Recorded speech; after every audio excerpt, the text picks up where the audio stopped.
What's up, everyone? Welcome to This Day in Philly Sports History for January 16th, 2025. I'm your host, Jim Montgomery. Welcome to a Thursday edition of the podcast. Before we get into today's episode, let's do some quick housekeeping. And before we get into the normal housekeeping, we got a very special message from a very special person for you. Hi, my name is Ella, and guess what time it is? It's cookie time. This year, I'm planning on selling 200 boxes or more. Please help supporting my troop by buying 1 boxes or maybe even 2 if you want to. My troop is planning on going on an exciting trip and helping my community. Please help support me by buying 1 box or more. Bye. All right, you heard her. It is cookie time. Time to buy your cookies. You're going to buy them anyway. Instead of buying them from Debbie from the office, buy them from Ella. The link is in the description. If for some reason you can't get in through the link, I know we were having some issues with it, but I think that's because the window wasn't open. Hit me up, send me a message. But you're going to buy the cookies anyway, so why not buy them from Ella and help her troop out? I thank you, and Ella thanks you. Be sure to follow me on social media, Jimbo_Mont on Twitter and TikTok, at Philly Jimbo on Instagram. TikTok, who knows what's going to happen after Sunday.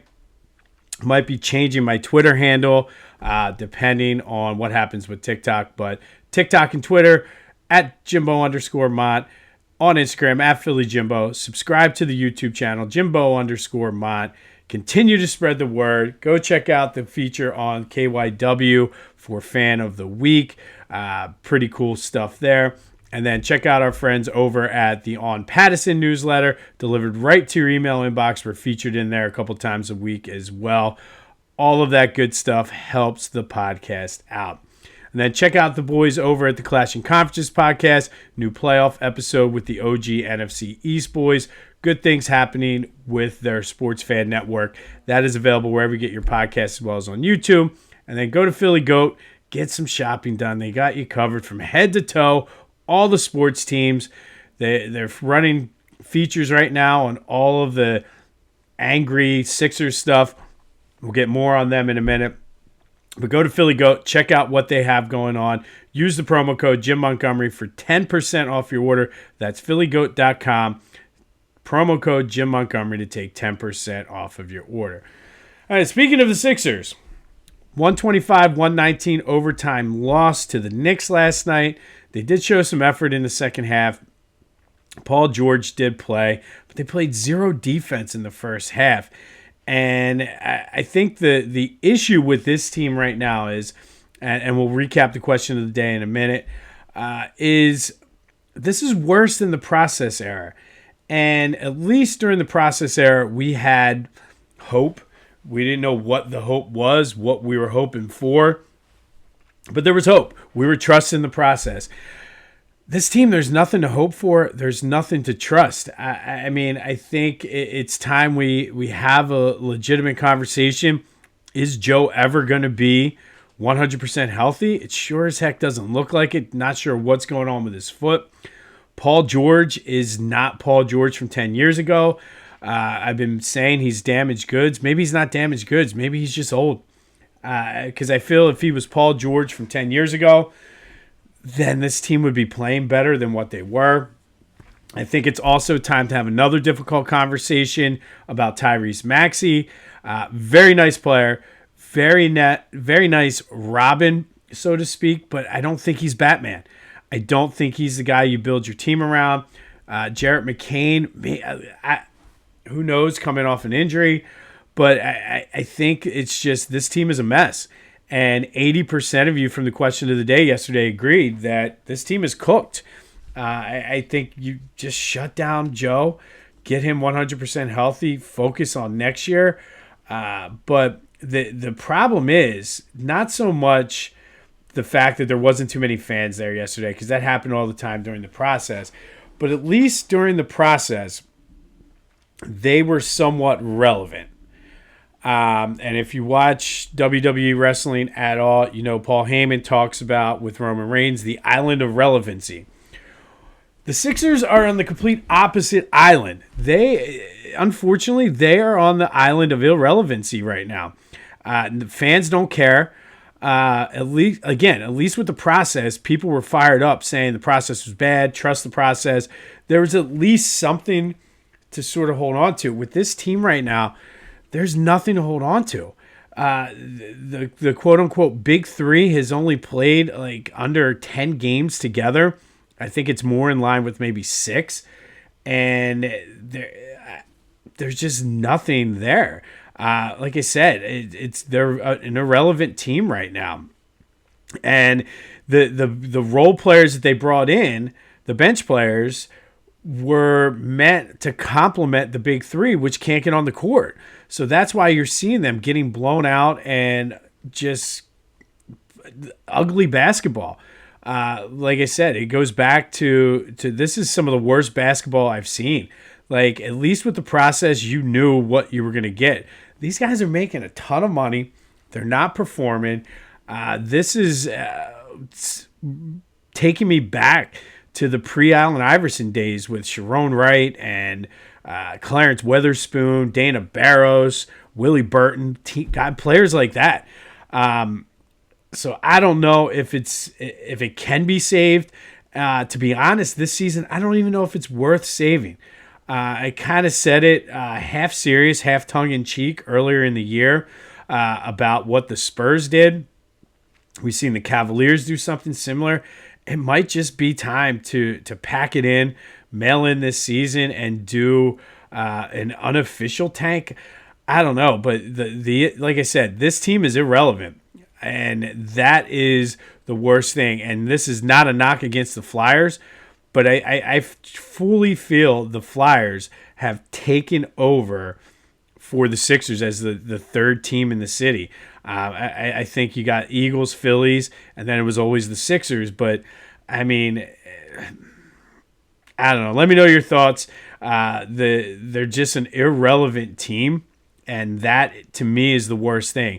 Like, at least even pre-process days, when they were in that NBA purgatory, at least they were somewhat entertaining to watch. And you're like, okay, maybe we can get into playoffs and see some postseason games or whatever. It's bad basketball to watch. They're heading nowhere. And like I said, this is worse than the process, worse than purgatory. This is like pre-AI days. They're in, and the schedule's not getting any easier. This is the most brutal probably part of their schedule coming up. Out in Indiana on Saturday. I think the fact that fans just really don't care as an organization, that's the worst thing you can have. But let me know your thoughts on that. Positive note, pitchers and catchers in less than a month. All right, speaking of the Flyers, they are back in action tonight up in New York to take on the Islanders. They're right there in the thick of the wild card race. Did not check the standings this morning, but they were only 2 points out of that final wild card spot. So let's hang our hats on the Flyers. I've been saying it a lot recently about now's the time to get on the Flyers bandwagon. Certainly not going to be watching the Sixers. So Flyers Islanders tonight up in Long Island. All right, Eagles news. It is a playoff week. Shouldn't be so down this week. The Sixers just have me down. But it is Eagles-Rams divisional playoff, and I wanted to mention this because there is a lot of back and forth and have been pretty much the past 2 years about Nick Sirianni. There's a great article on ESPN by Tim McManus that really kind of goes into what Nick Sirianni means to the players, what he means to this team, kind of the things that he won't talk about but the players will talk about that he does. Really gives you a different perspective on him. And really kind of hammers home the point that this is a special team the sky is the limit with this team. It's Super Bowl or bust. But if you can, go check out the article from Tim McManus. It really was, gives you a good glimpse into what Nick Sirianni means to this team. As far as on the field, AJ didn't practice yesterday. He said he's fine. Said he felt like himself when he was out on the field yesterday. Doesn't understand the backlash about the book. And I really don't think there's a ton of backlash locally about him reading on the sideline. They kind of got out ahead of it. A lot of those stories have been national. but it's worth noting that it's still coming up as an issue, or not necessarily an issue, but a story. Devontae did practice yesterday, which is good. So it looks like, other than N'Kobe and AJ's knee, Eagles are going to be pretty healthy, and Jeremiah Trotter Jr. is looking forward to getting some playing time. So it's going to be a tough road ahead, but I'm feeling good, feeling better than I did Tuesday about the Rams anyway. All right, so the Eagles and Rams have played 3 times in the postseason. The Eagles are 1-2 against them all time. The first time they met was back for the 1949 NFL Championship out in LA. We talked about that a few weeks ago. Eagles winning 14-0 out in the mud in LA. Second time was the only time the Eagles played them at home, was the 1989 wild card game. Rams beat the Eagles 21-7 in a rainy New Year's Eve game at the Vet. The Rams implemented that was the year that Doug Scoville, Randall's quarterback coach, died, and they wore the black electrical tape basically on the Eagles wing.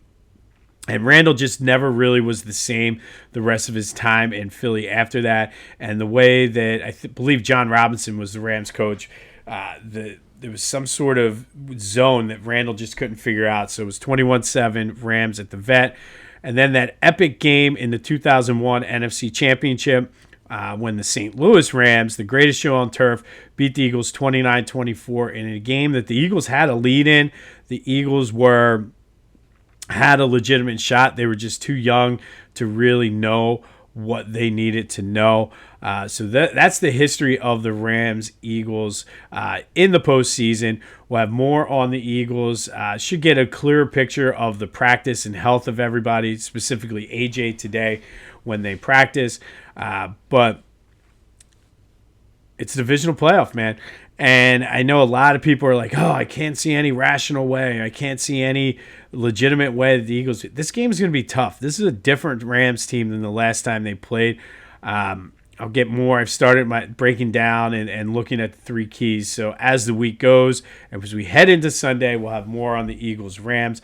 But that does lead to the question of the day. Assuming the Eagles win, they'll be in the NFC Championship game. If Detroit beats Washington, they'll go head out to Detroit. And as a football fan, I really, really would like to see that game. Just all year, it's been Eagles-Lions, Eagles-Lions. I think they're on a collision course. I think that's what's going to happen. However, if Washington does beat them, the NFC Championship game is at the Link. So with all that being said, knowing that Washington is a division rival, knowing that Washington is an up-and-coming team and is going to be hopefully taking over that spot that the Giants and Cowboys have had, because those two teams are in dumpster fire mode. Are you rooting for Washington on Sunday or Saturday? Can you root for Washington on Saturday? 267-495-8531. That'll get you in. Personally, I mean, I'm an Eagles fan. I want what's best for the team. Playing the NFC Championship game at home is what's best for the team. I'm not scared of Detroit, but Washington does pose a different matchup. Yes, it's a division rival. Yes, they beat us this year. Yes, they know us very well.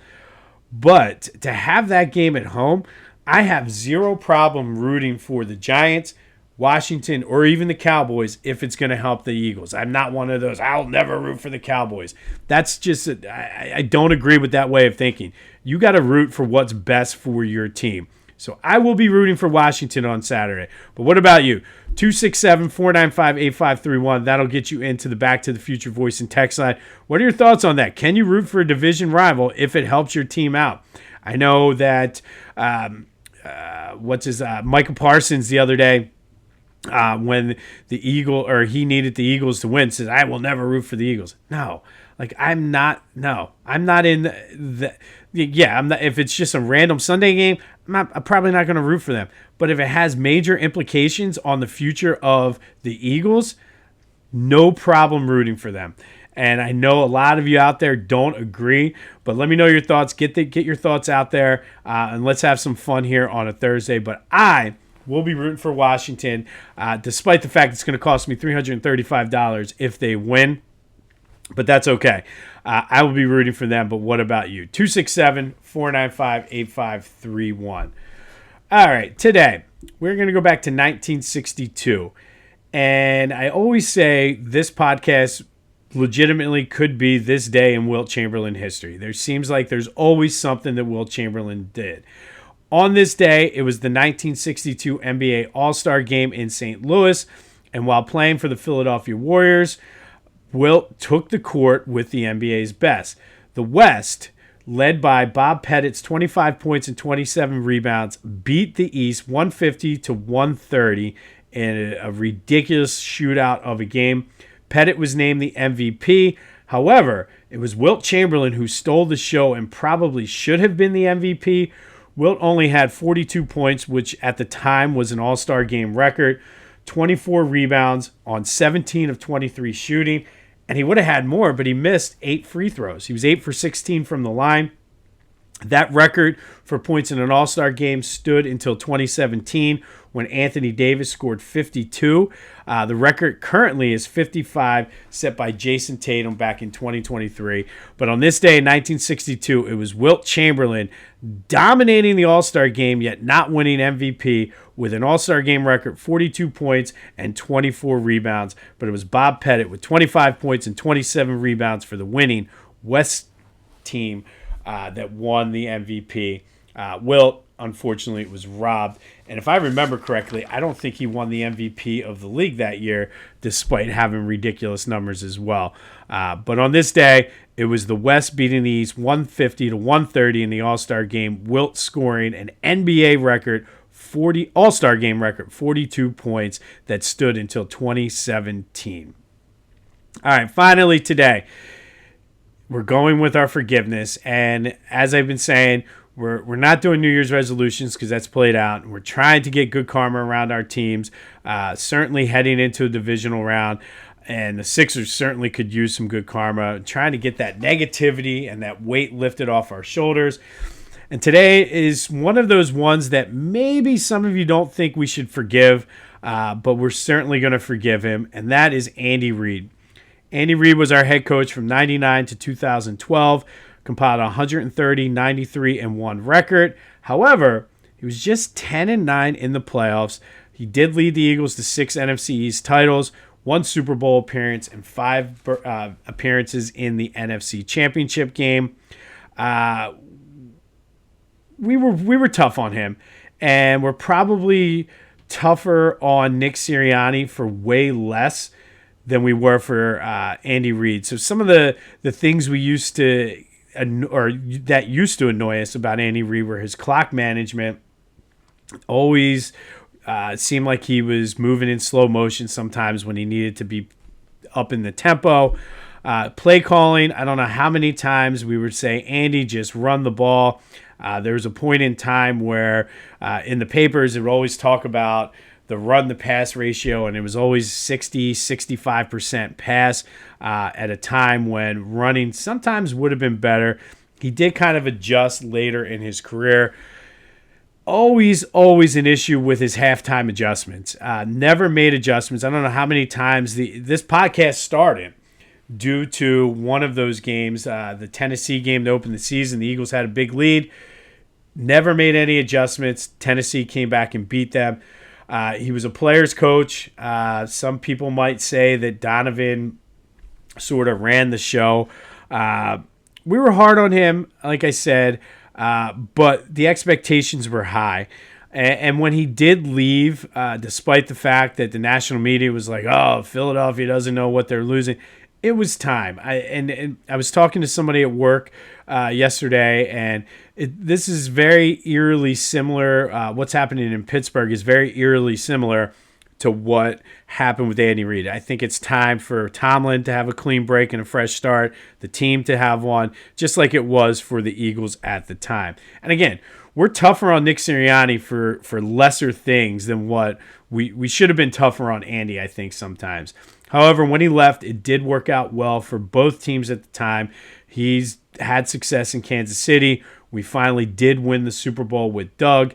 So what are we forgiving Andy for? Well, I think we're going to forgive Andy for not winning the big one. I think that year they finally made it to the Super Bowl. That was their Super Bowl, was just making it there, and completely got. They were in the game, but they got out coached really in that Super Bowl. You can put that one on Donovan as well. I'm going to forgive him for not putting the players in the right position. If I had $1 for every time I heard him say, I need to do a better job of putting players in the right position, I could retire. And it just seemed, as much as he said it, never really put them in the right position, as he never won a Super Bowl. I'm going to forgive him for not being the head coach in Philly that he's been in Kansas City. Yes, Patrick Mahomes helps that a lot, but a lot of those things, the clock management, play calling, the halftime adjustments, we saw it in the Super Bowl against the Eagles. He's doing that. Those are things we wanted him to do here. Never did it here. Never really focused on linebackers, and that's something that the organization still to this day doesn't.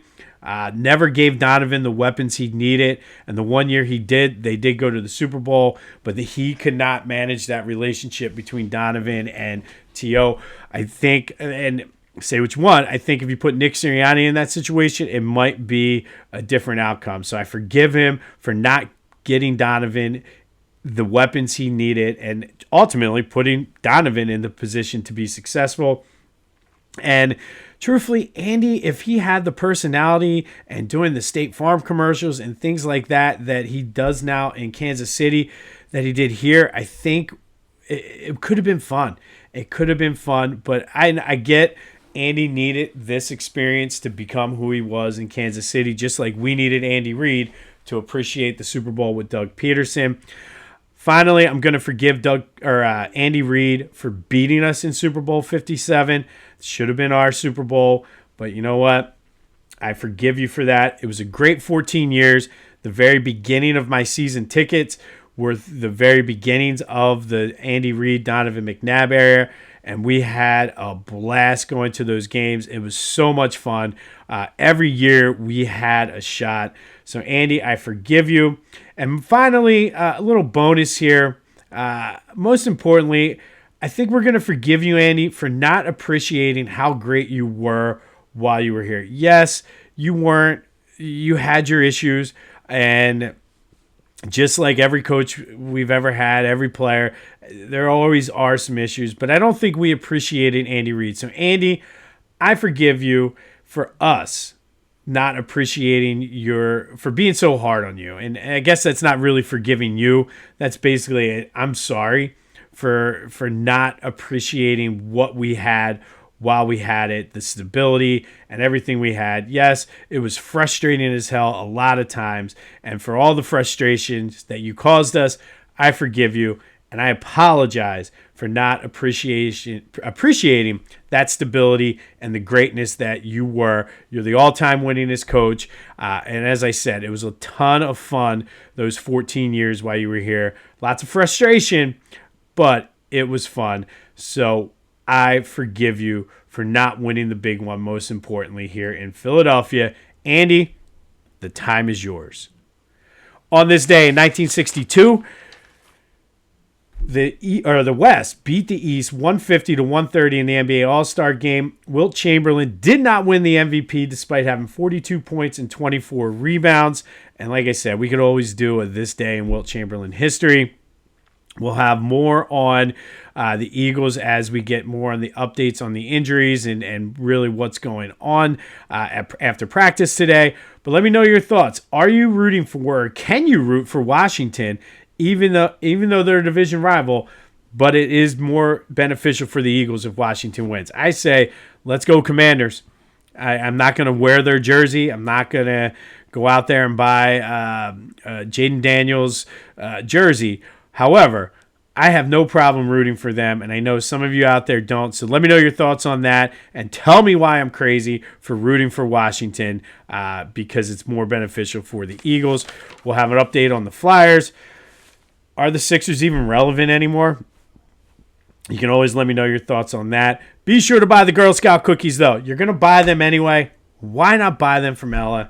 Help her out. She's working hard. Her troop does do a lot of good things for the community as well. They volunteer with some of the younger girls and Girl Scouts. They do things for animal rescues and shelters and things like that. They're trying to go on that camping trip, though, too. So they're going to have a little bit of fun. So go support Ella. Buy the Girl Scout cookies. Link is in the description. I thank you, and Ella thanks you. This has been This Day in Philly Sports History for January 16th, 2025. My name is Jim Montgomery. Go have yourselves a Thursday, and until next time, I'll see you when I see you.